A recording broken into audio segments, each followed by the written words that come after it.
today you're working in Paris. You're a consultant to big companies. You work with L'Oreal, you work with SNCF, you work with Bledina Group, and so forth. I forced my father to accept that I am not going to work for someone. Make people love a job that most people hate. What is the point of being polite? I was sad because I really thought things have changed, has evolved to decide what is your actual contribution to the society.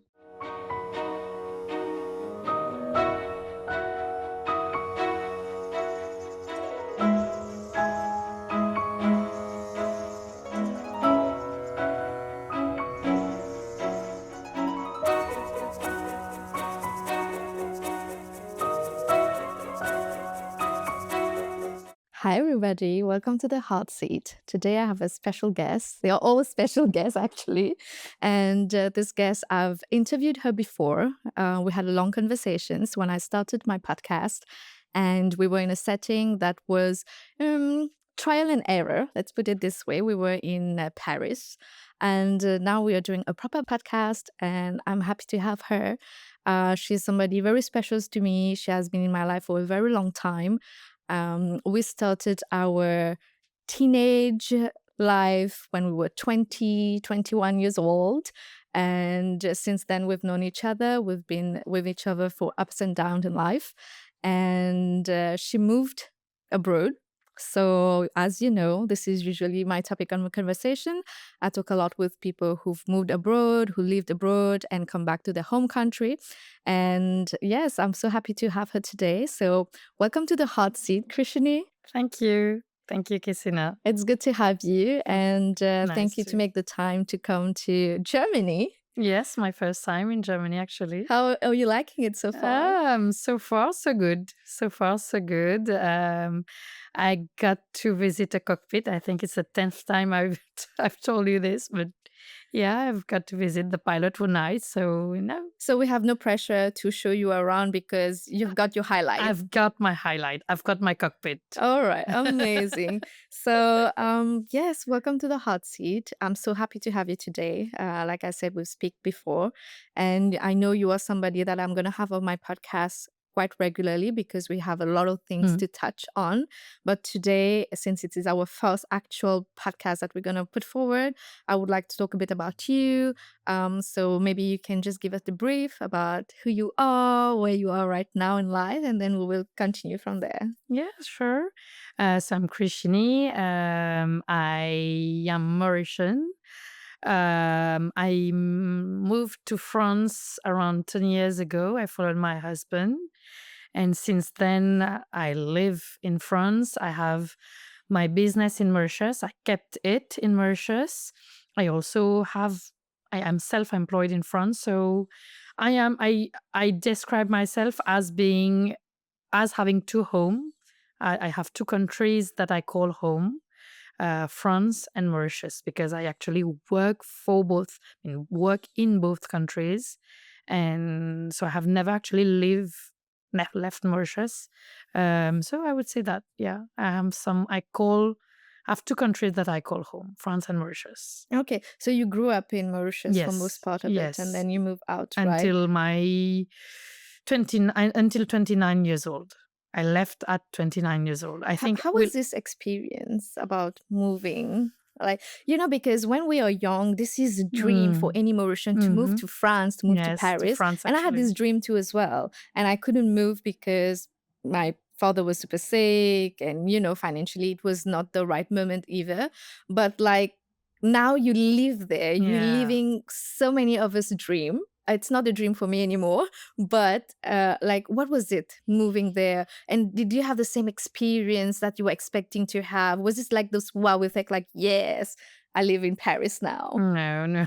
When I actually moved, at the time I actually moved, it was not my choice to move. I followed my husband. I was having a very great time in Mauritius. I don't know if you remember, I just had a super exchange program offered to me by the US. My entrepreneurial life in Mauritius was actually growing. But my as a couple, sometimes you have to make choice that is not actually your choice, but you follow. So I followed him. It was in France, so it was not an alien country. I mean, French in Mauritius, we are exposed to the French culture. I was already speaking French. We would speak French since we are like, I don't know, 2 years old, 3 years old. So in my head, I was not moving in an alien country. But I know that at that specific time, I didn't want to move. I followed my husband, who was not actually my husband then. We were not yet married. We were about to get married. Um, no, it was hard. It was very hard because I decided to move in January. Actually, uh, the day I arrived, you were here. You were in my home, my French house, before me. You Yes. slept in my house before I slept in that house. It was winter. It was winter. And I remember your now husband tell me like, but Cassina, are you going to visit anywhere, or are you going to take To a picture sleep. and put yourself in there and say you come to Paris? It was very cold. It was there was a real field temperature like -20. It was very, very, very cold. So yeah, I made that choice to come in January. In my head, I said, let me go at a time when it's worst. It can't be worse than this. But I don't think it was a good idea. There, for me, it's very important I move in a country in the best season Yeah. so that I can actually take it in and like it. Yeah. So when it's get tougher, then I could Yeah, can there's go better away. days. Yeah, for The me, other no, way I around, did it's the other tough. way around. I said I will go at the worst period of time. January in France and Europe actually is one of the worst months. Everyone can relate, everyone who has been in Europe, because the festivities are already gone. Christmas is over, New Year's over. Though there's bad, summer is still very far. Uh, yeah, it's the worst time to go in a country. I mean, especially in Europe. So it was very hard because I decided to keep, to work for Nickelnet, my company in Mauritius, by staying at home. So I didn't get to see anyone. I didn't get to socialize. That was the hardest time I Yes. had. That was the hardest part. Many of my decisions contributed in making it a hard time. But when I look at 10 years back, I advise people who settle, don't settle in the worst time of the year. I have a cousin who settled in Canada, from Mauritius to Canada. It's like extreme temperatures.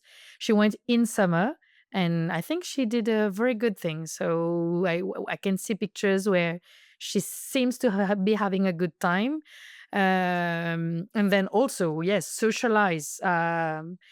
Working by staying at home in an apartment, everything is gray. You don't. We take for granted in Mauritius the blue sky, the sun, Mhm. and the blue sky. We take it so much for granted. I so remember when my husband was actually living in Mauritius, and when we were staying home while the sky was blue outside. He said, "Il fait beau," which means the weather's good. Let's go out. And I was like, but it's always like this. Why do you want to go? I mean, it will always be like this. Now I understand. Now I understand how we take the Mauritian weather for granted. So yeah, it has been hard. It was hard because I was having one of my best entrepreneur life at this moment. Mhm. Decided to go at that moment. First thing. Second thing, the timing to settle. January, no, definitely not. And third, I didn't socialize. I stayed at home to work. I just had a screen. And all of this, of course, changed when with summer, with the good weather coming, if obviously, and when I started work. This has been a night and day experience. I mean, it's Wow. whole difference when I Okay. started working. So you didn't get the feeling of the awesomeness of Paris when you just moved? Were you No. like, oh my God, why did I move there and why I'm not back home? Because you're also like very family oriented and friends Yeah, oriented. You hang out a lot. I miss them a lot. Yeah, I Yeah. miss them a lot. I remember, in fact, this experience, I remember, brought me to my HSC lessons. I was doing French main, and we had a theme, urban rural life. We had to prepare this. At that time, the Cambridge A level, you have predefined themes which you would get this for the exams. So there were I remember the urban rural life, but in Mauritius we don't actually have that much of a contrast between rural and urban. We I prepared it anyway. Mm. And I remember when we were preparing it, the teachers compared the cities as full of people, but you have the loneliness contrast with the amount of people. So I experienced that. I remember visiting a museum with my husband. It was in winter, and I couldn't be concentrated in what I was seeing in the museum because I was feeling so lonely, so déraciné. In French, we say déraciné, uprooted. Mhm. I was totally uprooted. I didn't think I would be that much uprooted. I didn't think it would be so much. Um, I mean, not. It's not bad, of course. Yeah, Now it's I a whole am process. We don't really know that it's gonna be so impactful impactful. Yes.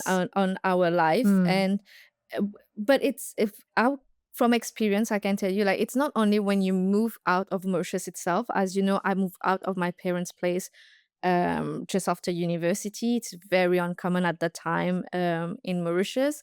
And the whole thing that kept me going is like, I don't want to go back home, yeah. just like because I wanted to live life, experience, meet people, Mm. and all these things. But then there was moment, and I remember I was in Finkelvac and I was so sad and so lonely, but I was still in Yeah, yeah, we're still Mauritius. in Mauritius, right? Yeah. I didn't have this experience actually. I've never lived alone. I've always been living either with my parents or with my husband. I've never lived alone. And thing is also my husband is French, so it's even how do I say that? When you move to a country where the person you're living is from this country, it's easier to Hmm. integrate because he has the code of this culture. We had friends, and he has helped me a lot. Remember, he encouraged me to take a co-working space. That's how also I start to socialize. Today, these are my best friends in Paris. He encouraged me to subscribe to a salle de sport. Sorry, Hmm. my French is That's taking fine. to a gym. So yeah, I think when you settle to another country and you have no one from this country around you, you are really alone, it's even more difficult. I Yeah. didn't have this Yeah. difficulty. Yeah.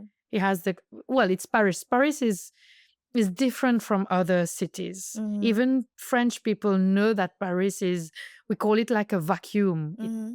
It blows you. It can really, not blows, it will suck you Hmm. in. You have to go with the flow. Yeah. I, Yeah. I remember this is one of the, I think, uh, characteristic of my adaptation in Paris. I was in Gare Saint-Lazare, which is a big train station, and I was, walking normally to catch my train, like in Mauritius. You're walking, but everyone was speeding. The next train was like in 2 minutes, and I asked my husband, "Why are you running? It's the next one is." And today I run even faster than him to catch my train. Why So, is that? Is it the culture here, or is it why do we run? space-wise? Yeah. I think everyone is in a hurry, but we don't know. We are always running after time, always running after time because we want to be home, because it's also a contagious effect. Absolutely. Everyone is running, so you run, you don't know why you're running anyway. Big cities are like that, and I can tell, like, in South Africa it's also like, everything, it's like, let's go, let's do it, let's get it done kind of mindset, like, especially work wise.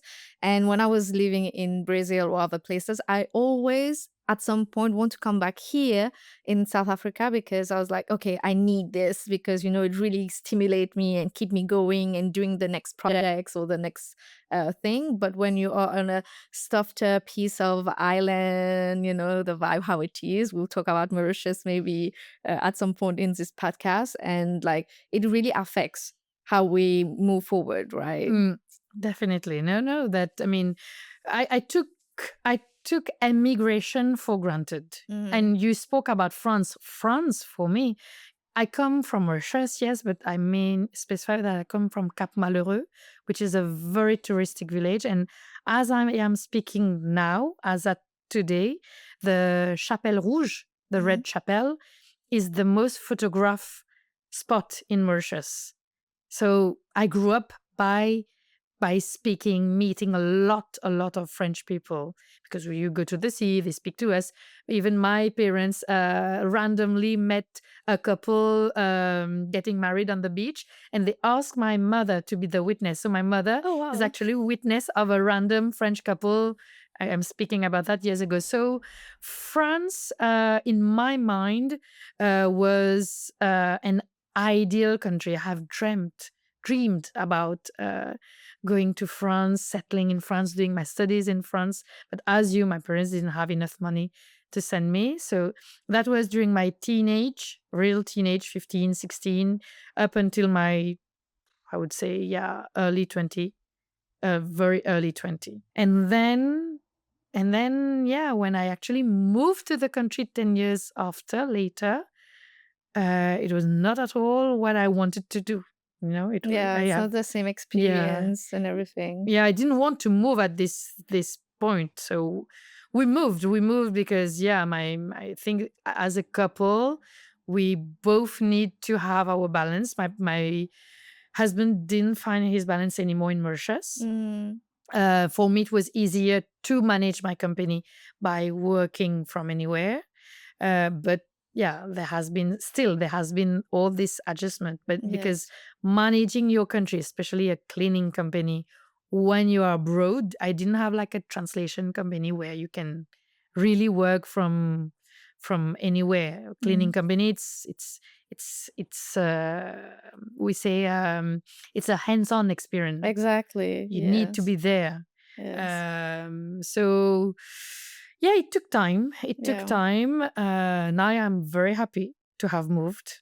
Really, very happy because from when we start speaking, I just said that it was a hard experience, but now there's absolutely no regret. I would have done things differently. Mhm. That's it. Yeah. So, for example, if somebody is moving abroad, like what would be three things that you would tell the person to consider other than the weather? Meet people from your country. I also did it. I decided to not meet a single Mauritian person because I wanted. I was very hard on myself. Bad weather, not meeting any Mauritian person, and I don't know what I Well, say. the Mauritian people, like I understand it a little bit because sometimes you can get sucked up into like being just into your community and don't venture around. Yeah, I And I've didn't want seen that. that a lot with people who Yeah. move abroad. They are just into their Yes. own And you nationalities. do not. You They don't don't want. Yeah. expand, and doesn't mix with the culture, the traditions, and the locals of that place. And I think it's very unfortunate in a certain way. It is. That's why I decided not to meet a single Mauritian person. I didn't. I decided. Yeah, I decided not to search for a Mauritian community. But I think that sometimes when you are in a different country, especially minorities, we are minority. Mauritian people, we are minority. When I say minority, people don't speak Mauritian Creole. I mean, French people don't speak Mauritian Creole, whereas when French come to Mauritius, everyone speak French. So you I will say meet your people, at least to speak your language, to speak about the difficulties you are having, because they are experiencing the same thing and they can advise you on what they do. And sometimes when you're feeling alone, these are the people that you would go And they to for understand you comfort. better Yeah. as well than your Yes. own Yes. people in the Exactly. country who has never Yes. moved. That's, I Yes. think, we've Yes. lived 10 plus years abroad now that we know about this. All right. And what is the third thing that you would say? Yeah, I said settle. I mean, meet people from your country. The weather, we've always already spoke about it, and socialize, work in that country if you can. Yeah, work in that country, or if you are working, like you're nomad, remote working. go in a cafe, co-working space. Today, this is actually the norm. Yes, yes. Nomad working. I'm speaking about 10 years ago. 10 years ago, it was, Difficult, yeah. yeah, it was not as a trend as it is Yeah, now. because now there's nomad workers and then they are doing other activities, right? Yes. We have to remember that working hours is at least 8 hours usually, and which is one third of your day. And you can even say half of your day because the other 8 hours you are sleeping. So if you're spending that 8 hours in your own space and not hanging out and meeting people's out, you're not like, and we human being, we are social creatures. So we have to Yes, mix we and also, hang and out and all of especially me, that. I am a big, Yeah. big social creature, like a monster in social creature. Yeah. So that's why it was hard. It was a big city, and so many things that I have decided were not especially the best. Okay. That So would, the best thing is to go in the best weather, meet people, hang out with people, do a co-working space and so forth. And thirdly, meet the people from your own country, country. because they are having the same struggle as you're having. Yes, absolutely. And what would you say was the three easiest thing? What was easy? Food. I don't know if this is an, Oh, we love food. yeah, food. Paris is wow. Food wise, even your grocery shopping. Mm. Grocery shopping, you have organic vegetable, fruits that it's not as expensive as in Mauritius or in Yeah. maybe In other Mauritius, it's kind countries. of a luxury if you It want to is eat luxury. organic, if you want to do certain kind of sport and Even organic exercises. egg. I remember my husband, we were in Super U in Mauritius, and he like walked all the aisles and couldn't find organic eggs. The best way to get organic eggs in Mauritius actually to go and find someone who actually farm hens. Mm-hmm. Like the That's small farmers.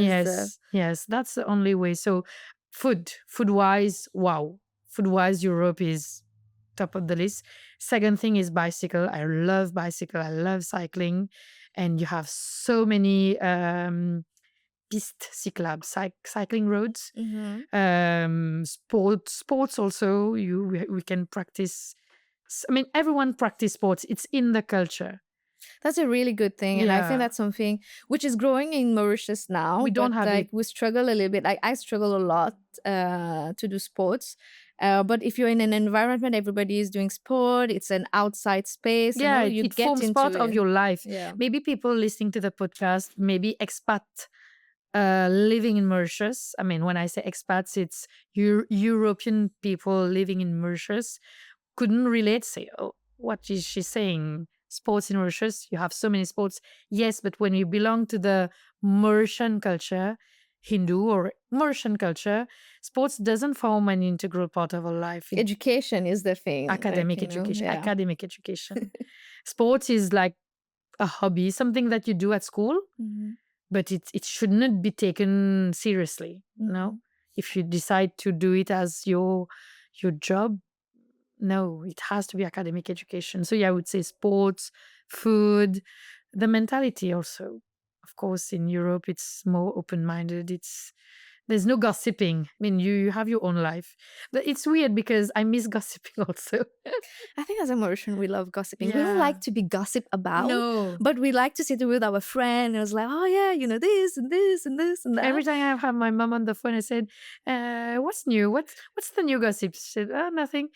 Oh, I'm But not very it's happy. a way of bonding. We Yes. grew up in it, even though we don't like it so much, and we tried. I think we try not to do it as much, but it's a part of us, like And when you just like with your cousins and sisters, and It's a parents, bonding. It's a it's like, bonding. Yeah, yeah, what's definitely a up with bonding thing this? in Mauritius. But when it touches you personally, you don't Oh like it. my god, you're like, oh, I hate gossip. Like, what do people have to In do fact, and we say have these been things? through a lot of gossip. I mean, we have been the subject of a lot of gossiping. I don't know if you remember years ago when we were going out, people would say, "Oh, these two girls, they are going out," and Yes, deep how is it gossiping.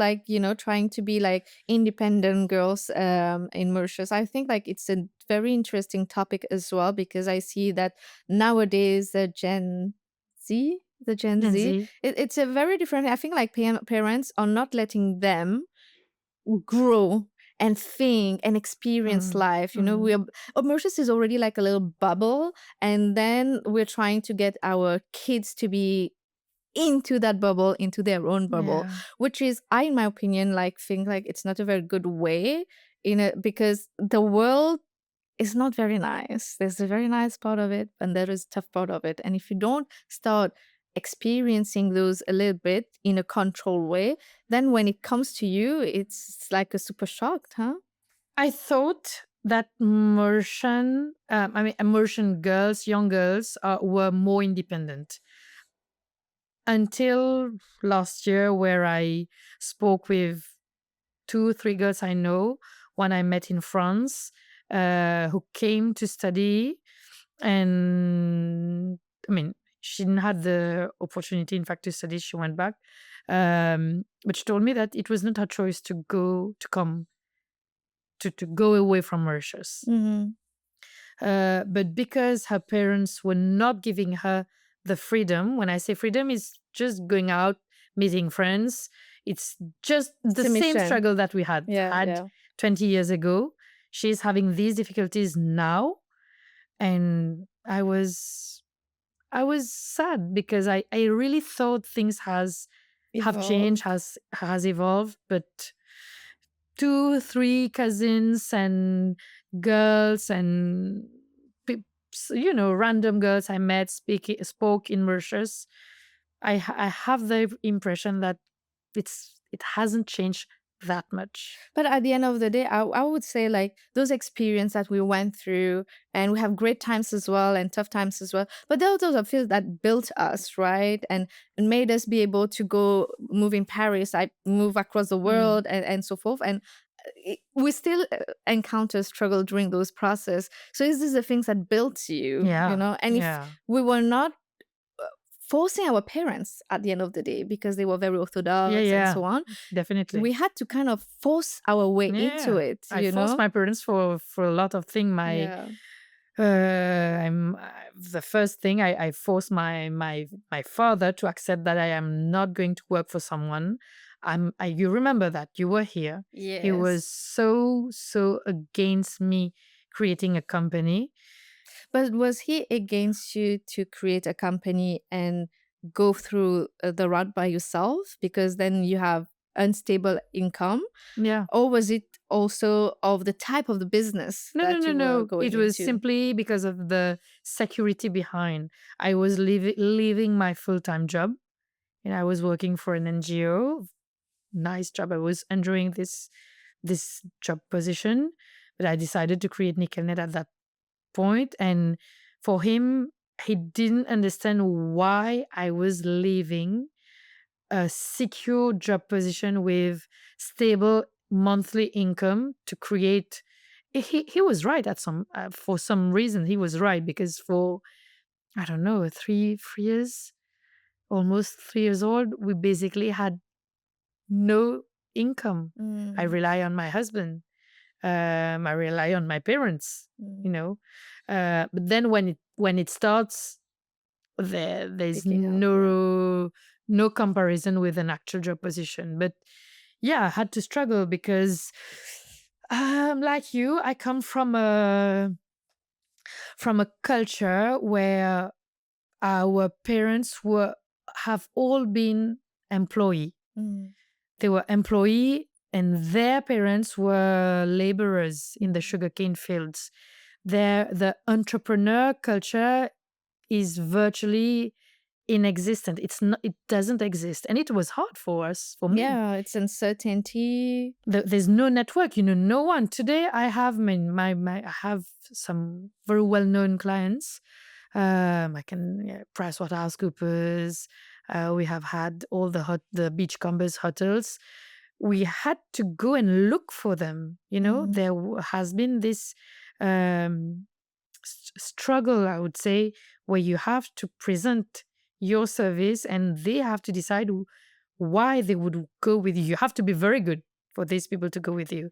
But I would say, if I have had I would say, the facility of, maybe if my parents were already in this type of not work but professional experience with networks, maybe it would have been easier. But I don't regret at all. I am very happy that I did not. I actually started from scratch Mhm. as an Yeah. And entrepreneur. how was like the transitions from the moment that you're not working and opening a company? For example, from my side, when I started KSN, it was a tough choice, like, but, and I felt so uncertain, Mm. so insecure of how I would do it. I thought I would always be an employee and Yeah. work in a company, and I would never set up my own business. And obviously now there's no way I can go and work a 9 to 5 for anybody. So, what was the transitions like for you? I was working for an NGO. I was a communication coordinator. I was having a normal salary each month. We were two person who have created this company. Um, but my ex associate at that point advised me to leave the company because we had to be two full time. I didn't agree, but I resigned anyway. Today, if I were to advise someone, I would say if you have the choice to keep a stable income, especially if you're two person, keep the other one need to have this income. Mhm. I think I was right not willing to leave, because when you have two people, uh, we were two founders with no incomes. It's very hard. Yes, except on top of that, because you don't have the parents behind to I help, mean, we had the parents. We were staying at our parents, so we didn't Yes, have any. We didn't have rent to pay. We didn't have yes, food to pay. Yes, the basic were provided, were but for provided. the Yeah. company itself, when you needed investment, you had to Yes. figure Yes. out, Yes. right? Yes. I already had a saving, so we used the saving to start to start. Mhm. But at some point, your savings it finishes. There's no savings. So, yeah, in Creole, we say on nous roule aux antes. I don't know if you know this expression. Yeah. How could you translate it? I don't know. But we were basically driving on wheels. There were no tires, right? Mhm. No, my advice, and I remember having given this advice back when I was in the US with the exchange program. If you are creating your business, and if you have a part time job, which you can have along with creating your business, keep it. Keep it the maximum possible. I could have kept mine, but Yeah, things. maybe the first few years and Yeah, then definitely. I could move have, on. especially that my manager, she was very flexible about it. I remember at that time, she even decided for me to go from full time to part time. That would have But been a great yeah, one. but yeah, we have decided otherwise. I I assume. I'm not assume. But I respect my decision. But if I were to give this decision to someone, I would say no. Better to have something. Yes, Yeah. but at the same time, on the other way, you put your full energy into building the company, and it is where it is today. Also because of that, because sometimes we do take our energy and we put it in different multiple ventures, Also, and yeah. nothing becomes Yes. something. Yes. Yeah, maybe because we put all our energies at the very beginning. That's why it became what it is today. Maybe, yes, maybe. Yeah, Yeah. because you You cannot have never know. no, Yes. never know. There is a movie called Two Path, I think, or Two Ways. Yeah. And it's an interesting movie to watch because as a human being, I think it's all of us, we have opportunity and opportunity cost, right? And we choose a certain route and we have to not choose another route. And sometimes we wonder what would have happened if we have chosen that route. And in that movie, it shows you like whatever need to happen will happen. At the end of the day, you come somehow in a certain space of life where you're supposed to Yeah. be at. Yeah. So it's a very interesting movie to watch. I think like it makes you think a lot about your own life. So I would recommend if you haven't watched it, I will Two send paths, you right? Two Two Path or paths. Two Ways, something like Okay. this, but I will Okay. send it to you for Okay. sure. And that tells us about life. We don't know if we have done this that way or that other thing, what would happen.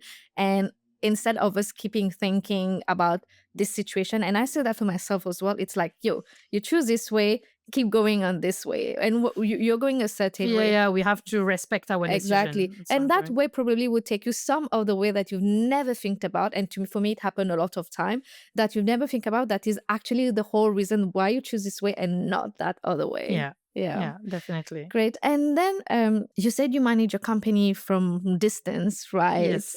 How is that? Like, how do you manage it? Because you're in Paris, there's 2-3 hours Mm. difference Yeah, depending. 2 and 3 hours. Yeah. Yes. Like, is it manageable? Well, I need to mention that I have my brother. I work with my brother, who is also the manager.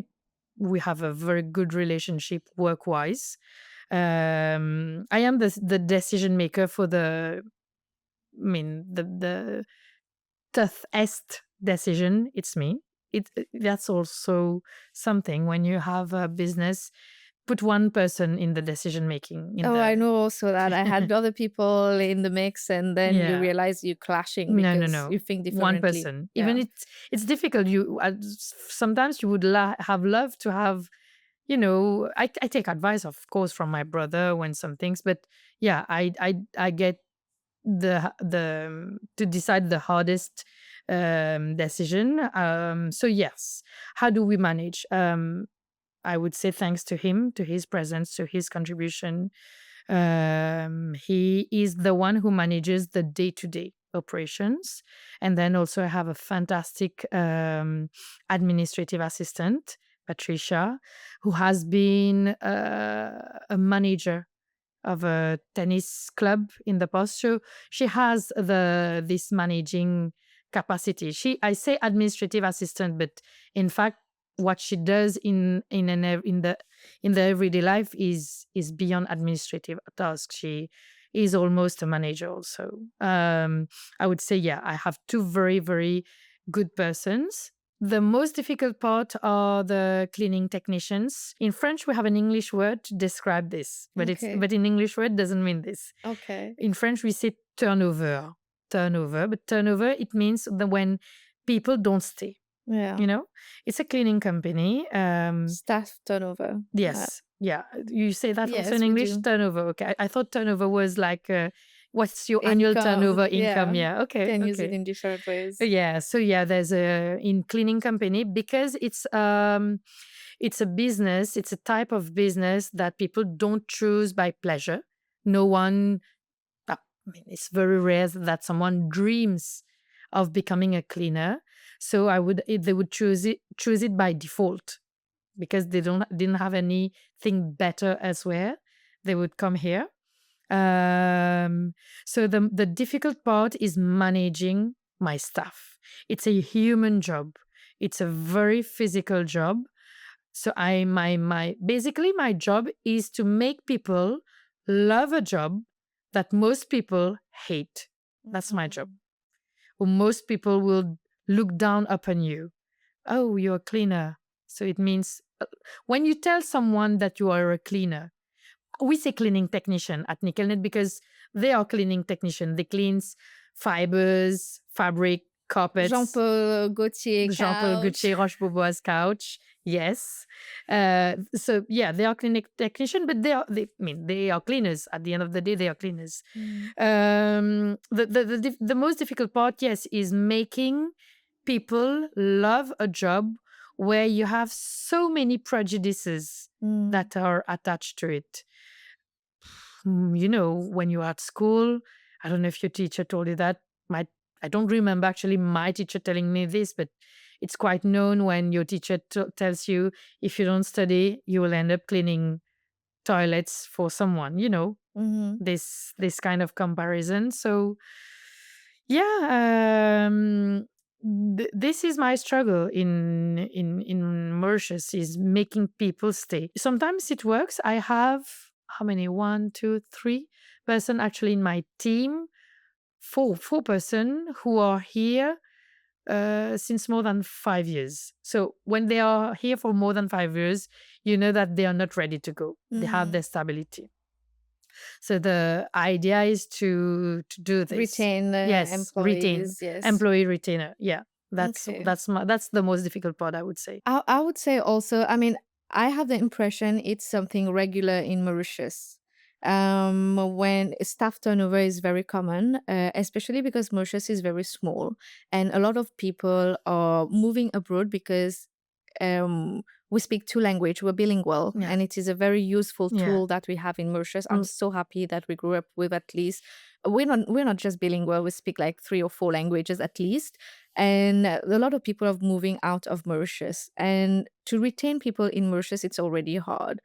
In the cleaning industry, you have this issue. In the offshore industry, of course, we have this issue as well because staff are always like staying 3 to 6 months and then going for the next job or moving abroad. It's a quite a regular thing happening. Yeah, and in the cleaning company, there's something else also in the Mauritian population is that cleaning is a blue collar job, Mhm. manual workers, and but the Mauritian population, most of them now are educated, and they don't want to do blue collar jobs. There are very few people who want to, besides the fact that it's not like your dream job. Besides this fact, there is this reality that is most Mauritian. A lot of Mauritian population have been to school, university, and I mean, when you have a degree, of course, y- it's quite logical that you're not willing to do a cleaning job, Mhm. Yes, because yes. cleaning job, although it's not true, because I have actually meet people who have degrees in France, because actually I also will come to this later, but Mhm. I also have a cleaning related job in France, although I'm not actually cleaning. But I've actually meet people who love doing it, who have degrees, who are degree holders, who could do something else, but who have decided to stay in the cleaning sector because simply they love it. They love it. Yes, Oh, they wow, love nice. cleaning. That's good to Yeah, hear. yeah, they love it, and it's a daytime job. They Yeah. start at 8, they finishes at in France it's 7-hour working hours, so it's 35 hours working. It's during the day, no stress when you go back home. Ah, this is what entrepreneur we need, Yeah, peaceful and no stress work. not the job doesn't follow you home, so they Yeah. are, why would I go for something stressful? Absolutely. And touching on this point, and I think it's a very interesting point. You started in a cleaning company, right? Today, you're working in Paris. You're a consultant to big companies. You work with L'Oreal. You work with SNCF. You work with Bledina Group, and so forth. Mm, Like, tell us a little bit about this pathway because when you started the NickelNet, of course, you had no clue that's where you're going to end yeah, up. no, And I would like people to know more about this because we can start anywhere in life yeah, and it takes you where you need to go, yeah. right? So, yes, how's that experience Uh, for you? Okay, I told you that when I settled in France, I decided to work for my company, right? This has been the case up until COVID-19. When there was COVID-19, the conversion rate between Mauritian rupee and euro went up. I mean, you need to have a lot of Mauritian rupee to be able to have a good salary in euros. So I was like, "Ugh, I think I need to look for something in Paris." A year ago, I already passed an interview to be a consultant for a big training, the most renowned one in France, a training company specialized in cleaning. So in France, it started by I started giving a training to a training company. They loved it. They proposed me something else, and someone proposed me something else, and it goes on like this. And today I'm doing, I would say, the best of what I like. I train cleaning supervisors, teams, but management wise, have to communicate effectively, how to manage stress, how to manage conflict resolution. Um, we speak a lot about the philosophical aspect of the cleaning job. Questions like, are you proud of cleaning? of being a cleaner? And they would say, many people say no. Many persons say no. No, Mm. we're not proud. Many person told me that they hide it. They actually hide and say, like, for example, I work at L'Oréal, but they won't say I am actually a cleaner at L'Oréal. You Mm. know, so I don't actually clean very rarely. Mostly it's management wise, soft skills. I touch the soft skills. So, and this experience in France helped me manage my business in Mauritius. And Mm. my business in Mauritius, the technical aspect, helps me in my management training here. Because when you are a trainer, a consultant in management, you have to speak their language. You have to speak you have to speak cleaning. And I speak cleaning since now Yes. 2010. So it builds credibility in both countries. And that is specifically why I define myself as someone who belongs to two home, France and Mauritius. I didn't leave Mauritius. Mm. You're Um, always connected yeah, to I'm it through connected every your day, work. Yes. every single day. And it's a real business.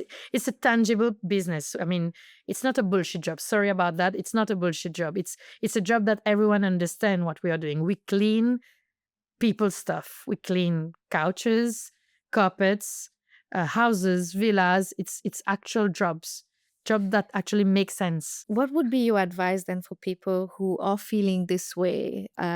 Because you yourself, you have so much experience. I've cleaned with you as well in your Yes, company. I found the picture Yeah. recently. We yes, Yes. yeah, So like it's in between jobs, things you don't know what to do. But like for people who have this experience and have these feelings like cleaning is not a good job or any other job in those categories that make them not proud proud. of what they are doing, what would you like to tell them? What I say to the people I train is that, au fait, I mean, au fait, in fact, when you go a little bit deeper, you realize that it's not that they are not proud of their job. It's more what other people think on them. So the thing is also to start being proud yourself when sometimes people tell you, what do you do for a life, I mean your life, what do you do for a living? Say proudly that I clean toilets in Disneyland. I mean, it has been a real experience on Thursday. A cleaning supervisor who was very proud of his job. He's a cleaner in toilets. He cleans toilets, sanitaries in Disneyland Paris. And he told us that he has absolutely no shame. He says it because when you don't say it, people think that it isn't a job. It's like, invisible job. You have to say it. You have to make people, sensitize people that this job actually exists. There's actually someone who cleans behind you, because cleaning job also, it's an invisible job. You don't see the Mm. person who is cleaning. When you don't have the cleaner, then you see Yeah, it. It's exactly, a very exactly. important thing that we Yes, need in our day-to-day life. yes, And I'm yes. so grateful that there is this type of job. There are this type of job there because it really assists us on a day-to-day basis. Yeah, yeah. Well, I was speaking about bullshit job because it's something that we found this topic a lot on LinkedIn. People sometimes feel that their job doesn't contribute to the society. That's what I told my trainees. What would happen if tomorrow all cleaners decide to go on a strike? Every cleaners in every sector. Oh my goodness. Yeah. It would be hell, right? Mm. It would be, I mean, we would feel it right away. So just imagine how proud you should be of doing this type of job. Unfortunately, we live in a society which doesn't, I would say, bring on a pedestal these kind of jobs. We we mostly Want to flatter. We be yeah, we would doctor, yeah, we would. lawyers. I mean, a doctor is very essential to the society Mm. also, but it requires a lot of studies, whereas a cleaner no. So yeah, I would say you have to be proud and to decide what is your actual contribution to the society. I would say Yeah. this. This is amazing that you do this training with people and tell them these things, like, even like listening to you, I feel like it's a very important thing, like, It's yeah, we speak the heart. yes, Yeah. and at the end of the day, like, what is the whole point? Because, like I said, and we spoke earlier, 7 hours or 8 hours you're spending doing this job, and you need to feel proud of it for yourself. And what it is all about, it's like you're helping somebody, making their life better, helping somebody being hygiene better. That it's helping them now doing other things in life, Yeah. right? Yeah. And I think that's incredible. Okay, thank you so much, Krishini, for sharing about that. And to continue a little bit, and we talked a little bit about you moving to Paris from Mauritius and entrepreneurship. So I have a few more questions for you. I would say, like, what is the best thing that you think that Mauritius has that France doesn't have? How do we say that? I mean, actually, I have the words in protocols. We don't have protocols, We are free. It's quite weird to say this. We think that Europe is more free than the global south. Yeah. But actually, global south are, Yes, I yeah, will agree 100% on you global with south this. It's is like you're you are in free. Germany. I love Oh my God, Germany, but yes. in the beginning, I struggled because if you don't have walk on the left or you don't walk on the right, people look at you a certain way. If you're in supermarket, you don't put this separator. It's something else. In Mauritius, they don't do it. So it's a culture adjustment, and I think like even local has to be a bit lenient with people because they don't have any tolerance on this. And I say as well to my husband sometimes, like, I feel more free living on an island than coming to Europe because there is protocols. There is a structure that we have to follow. Actually, I've listened to Trevor Noah. I don't know if you know him. You know him. Yes, He's South yes, of African. course. I'm a very fan of Trevor Noah. And he gave a definition a difference between the definition of politeness, polite and nice.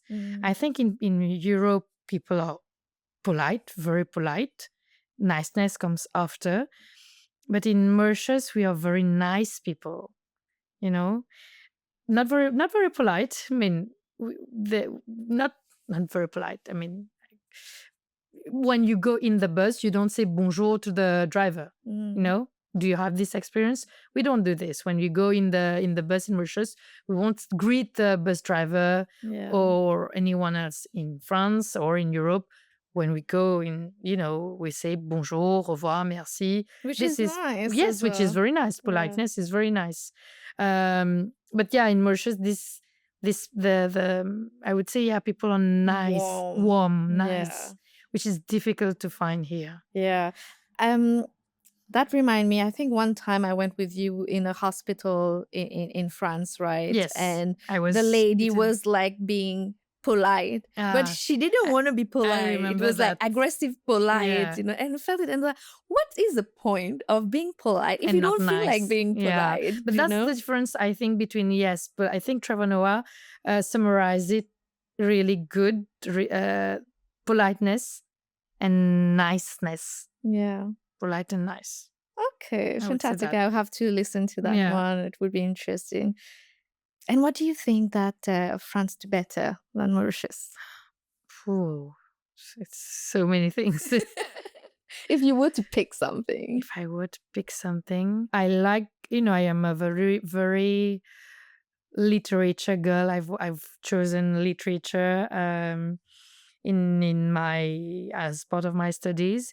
I would say literature is part of the studies in France. Philosophy is actually a subject. No matter even if you study, you have chosen science or accounting, anything. Philosophy is an actual subject till your high school. So discussion, very big discussion, which we do not have. I mean, it's very difficult to have. Intellectual Yes, discussion. intellectual Yes, discussion in yes. France is. I think France actually is one of the most renowned countries for intellectual discussions, because we have had. I say we because now I'm also French. We have had les Lumières. We have had many great philosophers who has been part of what France is today, I would say yes, definitely intellectual talks. Yeah. Awesome. And what would be something that you miss every single week about Mauritius? Yeah, well, of course, I would say my family, but this is normal every single time. The sea. I grew up by the sea. Yeah. I grew up in Cap Malheureux. We had very different childhood Yeah, the sea, the sea. experience. If you want to see my bus stop in Cap Malheureux, it's postcard. The sea, definitely the sea. Yeah, I love the Sea of Mauritius. I think it's one of the best beaches in the world. I told someone this the last weekend. I told her my friend has been visiting I don't know how many countries, but she said that Mauritius. The nature is Mauritius is amazing. I like Bali. I think Bali has amazing beaches as well, even better than Mauritius. But given that Mauritius have a little bit of everything, it is just wow. Like however much I want to detach myself from Mauritius, like Mauritius is a no. At the end of the day, for me, the nature beats everything. Like, it's really, really nice in Mauritius. And I would say for an African country, It's they very did pretty beautiful. well Mauritius is putting it together. yes. Yeah. I think we are the first country in the Indian Ocean to have train. I mean, tram train. We are the first. Maybe in Madagascar. I'm not sure, but yeah, I think. And ironically, I work with many foreigners in Paris because yes, cleaning attracts foreign people, immigrants, and I have many people coming from Madagascar, Comoro Island, Mayotte, and they very often when they know that I'm from Mauritius, they say, "Oh, Mauritius, so beautiful! You're the only one who has trams." They taught me that I didn't know, and they also told me that many Comoro people from Comoro Island told me that they go to Mauritius for health reasons, to give birth, to because they have good private hospital. In Private Mauritius. hospital. I would insist about the private. Yes, definitely. I Yeah, have private. experience with local hospital and it Yeah. was a nightmare. Yes, private But a hospital. story for another time. Yeah. Yeah. Great. And will you go back to Mauritius? If I would go back to settle, if I had a lot of money, when I say a lot of money, it means that you have to be able to cover school fees, private school, because we have been to public school, but public school, unfortunately, isn't what it is now. A lot of money to cover health because you need to have insurance and not the normal insurance, because if you spend the amount, you are not covered anymore. Yeah, if I had money to cover these things, these two things, maybe I would consider. But now that I have a child, I think we are better in France. Yeah, because you don't even need to worry about education and health. And I believe from a lot of conversation I had with you, it took you actually 10 years to come to the point to come to terms with it. Yeah, because I know every time I talk to you, you're I needed a child to moving move to back. Mauritius, thinking if it's the thing you're gonna do in the future. Now that you have a child, you're I like, think I'm not. In France, I didn't tell you that, but Europe has this thing. In winter, you have snow. In summer, you have the sea, you have the sun, you have everything. Yeah. And you can always go on Mauritius for vacation, for work, to see family. Yeah, and especially the basic necessities in your life, which is school, health, is taken in charge. We pay for it, of course, on our salary. It's deducted. But I don't need to worry that I have just that amount of money and I will not be able to cover for my health. Yeah. So that's important. That's very important. Great, thank you. Well, thank you so much, Krishini. It was great to have a conversations with you about Mauritius, about moving abroad, what France were, and I hope like people who are listening to this podcast can relate to what it is moving abroad, or also can think when they are thinking of moving abroad tomorrow, what they should think and consider, because we don't realize it until you're in the situation. Yeah. And the other part is about the job, like whatever job we need to do in our life, we need to be happy about it. We need to find the happiness in it. Yes. And you need to be happy our about choices, right? Before we just finish this podcast, I have a little, because I know you like fun things. So I have a little fun questions for you. So you have to think quite quickly and give me an answer. Okay. Quite quickly. Okay. Okay. So You travel a lot too. Window or aisle seat? Aisle. Coffee or wine? Wine. Mauritius or Paris for food? Paris. Mauritius or Paris for beaches? Mauritius. Mauritius or Paris for family? Mauritius. Croissant or dal pourri? Dal pourri. Sunrise or sunset? Sunset. Dance floor or dinner party? Dinner party. Ocean or mountains? Mountains. Text or voice note? Voice note. Biggest French stereotype that's actually true? In French, we say on râle beaucoup. It means we are always angry. And it's true. Oh, okay. Biggest myth about Mauritians? Biggest myth about Mauritians, ils sont très gentils. Yes. Ils sont super gentils. Maybe with tourists, but actually, unfortunately, we locals. are not very nice with each other. Yeah, and it's very sad. And it's not an Mauritian thing. It's a lot of time in the African continent itself. Yes. And I get so annoyed sometimes when they say, when tourists is like, oh, Mauritian people are so nice, so amazing. I want to move there. I've never experienced it in my life. It's like, that's just because of you. And just because you're white. It's not like this with black tourists. It's the same Especially thing. because you're white. The white privilege, yeah. One French word you overuse. Putain. One Mauritius expression you will never stop saying. Aïeux. Aïeux, yeah. Do you say deux a lot? Not as much as you, but... Oh, yeah, I say this a lot. I say aïeux. 3 words your friends would use to describe you. Sourire, I think. Toujours souriante. Nice, because you know me. People are pleasing. I like to, people pleasing. Nice. What did I say before that? I said nice, sourire, and... Very social, I would say. Social, yeah. Yeah, I very think. social. Yeah, I would say that. Nice. And my last question would be like, what does people always get wrong about you? Something people get wrong about you. Maybe that I'm nice. I'm not sure that I'm always nice. We're not always nice. Yeah. Okay, thank you. And then Steph or Cassina? It's difficult to choose. We'll leave that for another time. Yes, another time. Well, thank you so much for joining the podcast. It was lovely to have you. Thank you for coming to Germany, and we can't wait to show you around a little bit. And vive la France, because tonight is France against Spain. I am France as well. Oh, thanks God. Cool. We're going to watch this match together. Yeah. All right. Awesome. Thank you so much. Thank you.